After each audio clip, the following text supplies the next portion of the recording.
don't surrender without a fight.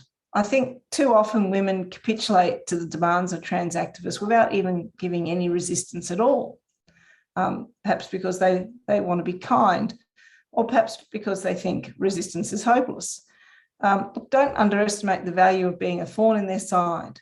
Admittedly, some women have their livelihoods to protect, but even those women in voluntary positions are too often facilitating the work of the trans movement in undermining the rights of women and children in their haste to comply.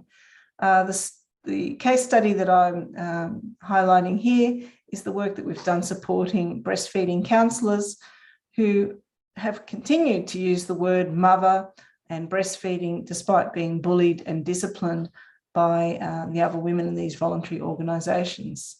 It is very sad to see women working towards their own eradication from not only legislation and policy, but the lexicon generally.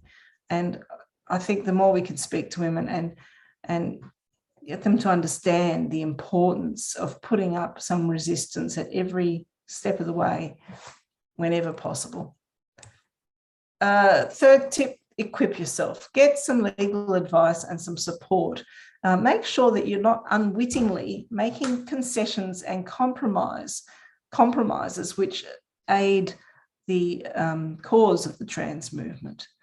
The other side relies on the Tinkerbell effect. If they have enough people who concede that they believe trans women are women, then they're able to make it true using legislation. Don't unwittingly clap for Tinkerbell, no matter how enthusiastic the audience around you might be. Try to resist doing that. The example I've got here is from another area, really. It's relating to the work that Feminist Legal Clinic has done in opposing surrogacy. Catherine Lynch and myself attended a forum. It was hosted by an NGO called the Child Protection, what are they called? Child Protection Identity. Anyhow, they were basically having a forum where they're encouraging discussion about the importance of regulating surrogacy.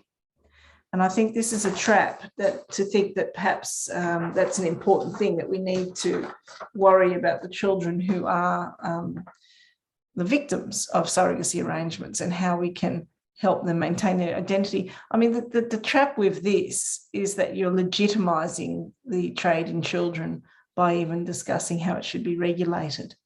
And so it's a bit like discussing how slaves who are being trafficked should have passports, or how body parts being removed for sale should be removed under anaesthetic, or maybe talking about how murderers have to comply with health regulations.